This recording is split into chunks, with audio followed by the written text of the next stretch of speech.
मैं रुखसदी आप दोस्तों और साथियों से मुखातिब हूँ। आप सबको मेरी तरफ से सलाम।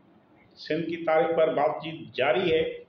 आज सिंध पर जब अरगूनों की हुकूमत थी, अरगूनों ने कब्जा किया, तो सिंधी लोगों ने, इस खित्ते के बेटों ने कैसे मज़ाहमत की, उस पर बात करेंगे। अरगून के कब्जे के बाद सिंध में क्या सूरत हाल हुई, इस पर बात करेंगे। आपसे गुजारिश है कि चैनल को सब्सक्राइब करें, दोस्तों के साथ शेयर करें, वीडियोस को मुकम्मल सुनें और लाइक करें। सिंध की तारीख में कई अदवार ऐसे आए जिन्होंने इस खित्ते की तहजीब, सकाफत और सियासी खुद मुख्तियारी को शदीद मुतासर किया। इनमें अरगून, तुर्खान और मुगल दौर खास तौर पर अहम हैं, जिनकी हुक्मरानी मुख्तसर रही मगर असरा देर पा। सिंध के अजीम सूफी शायर शाह अब्दुल लतीफ भिटाई ने इन अदवार की बेगानगी, जुल्म और सकाफती जबर को अलामती अंदाज में बयान किया है। उनका एक शेर है जो सिंध की इज्तिमाई दर्द की तर्जमानी करता है। मैं आपको सिंधी में शेर सुनाता हूँ। पयम पठानन सी बोली जे न बुझन, मां सिंधी जो सायो करया हूँ पारसियूं पुछन, वो पारसियूं पुछन, मैं भी मिलातिन सतियों सूर पिराए। ही शेर इन गैर मुल्की हुक्मरानों के रवैये पर तनकीद है, जो सिंध पर काबिज तो हुए मगर न सिंधी ज़बान को समझा, न सिंधी अवाम की जज्बात व सकाफत। शाह लतीफ़ ने इस शेर में सिंध की अवामी दर्द, सकाफती बेगानगी और गुलामी के एहसास को अलामती अंदाज में बयान किया। अरगून खानदान का जो नस्ब है वो चंगेज खान से जा मिलता है। ज़ुल्नून बेग अरगून सुल्तान हुसैन बाकरिया की तरफ से कंधार का हाकिम था। जब जंग में ज़ुल्नून मारा गया तो उसका बेटा शाह बेग अरगून कंधार का हाकिम मुकर्रर हुआ।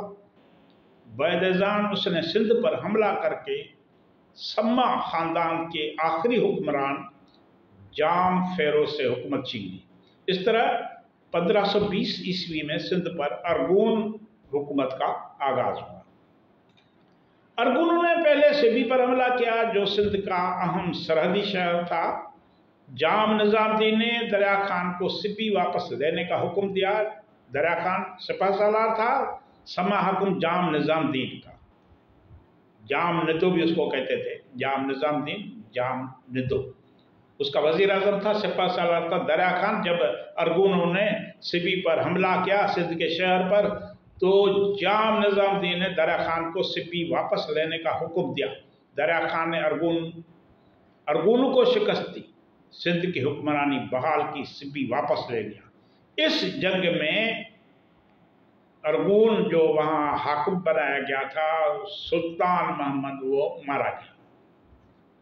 उसके बाद जाम निजामुद्दीन के वफात के बाद सिंध में सियासी इंतशार पैदा हुआ। एक बहुत बड़ा हाकिम, मजबूत हाकिम था, वो जब वफात कर गया तो सिंध में सियासी इंतशार पैदा हुआ। शाह बेग अरगून ने इस मौके से फ़ायदा उठाते हुए ठट्टे पर हमला किया, जो सिंध की राजधानी था।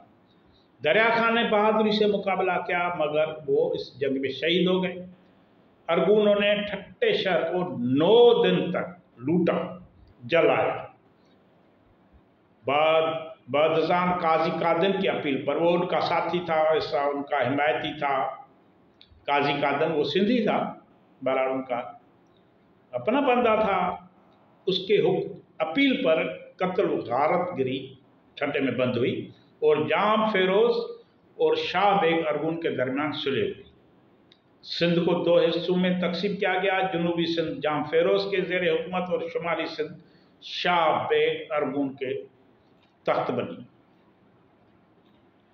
अरगूनों की हुकूमत ने सिंध की समाजी, सकाफती और सियासी बुनियादों को हिला कर रख दिया। सिंध के किले, देहात, माल व दौलत गैर मुल्कियों के कब्जे में चले गए। खुरासान से आए हुए अमीर जो अरगुनों के साथ आए थे, खुरासान से आए हुए जो अमीर और पनाहगज़ीं जो वहाँ से मुहाजिर आए, उनके साथ लश्कर के साथ सिंध की अमन पसंद फिजा के लिए अज़्ज़ाब बन गए। सिंधी ज़बान, सकाफ़त और रवायत को नज़रअंदाज किया गया। आवाम के हौसले, फ़िक्र और खुदी को शदीद नुकसान पहुँचा। शाह लतीफ़ का मज़कूरा शेर इस बेगानगी और सकाफ़ती जबर की इलामत है जो आपको मैंने पहले बताया। शाह बेग के बाद उसका बेटा शाह हसन अरगुन तख्तनशीन हुआ। उसने मुल्तान फतेह किया, बखर और सेवन के किले मजबूत किए। 1555 ईस्वी में उसकी वफात के बाद तुर्खान खानदान ने सिंध पर कब्जा कर लिया। अरगुन व तुर्खान दौर मजमूई तौर पर 36 साल पर मुहित रहा, मगर उसके असरात सिंध पर आइंदा 3 सदियों तक महसूस किए गए। इतनी लूट मार की गई, सिंध के सकाफत तहजीब को नुकसान रसाया गया। माना तो उनका दौर तो अरगुन तुर्खान का दौर तो 36 साल रहा, मगर उसके असरात सिंध पर आइंदा 3 सदियों तक महसूस किए गए। दरिया खान के बेटे महमूद खान, मोटन खान और जाम सारंग ने अरगुन से मज़ाहमत की। टिल्टी के जंग में सोढों ने बेमिसाल बहादुरी दिखाई, मगर बड़ी तादाद में शहीद हुए। शाह बेग ने बागबान, सेवन और बखर में बगावतों को कुचला, मगर सिंध में कभी सुकून से न रह सका। सिंधियों की मज़ाहमत जारी रही।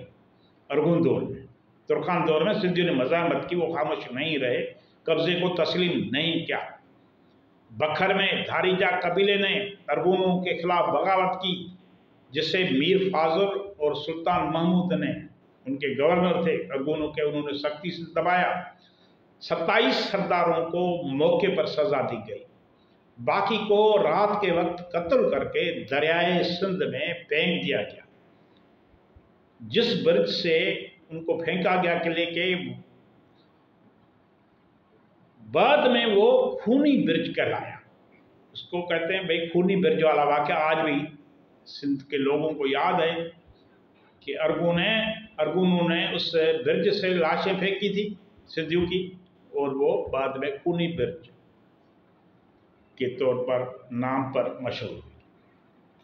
अरगुन, तुर्खान और मुगल दौर की मुख्तसर हुक्मरानी ने सिंध के समाजी, सियासी और सकाफती बुनियादों को सदियों तक मुतासर किया। शाह लतीफ़ का जो शेर है उस दौर की बेगानगी, जुल्म और सिंधी शनाख्त की पैमाली का गहरा इज़हार है। सिंध की तारीख में ये दौर गुलामी, मज़ाहमत और कुर्बानियों का बाब है, जिसे याद रखना और समझना आज भी ज़रूरी है। आपका बहुत बहुत शुक्रिया।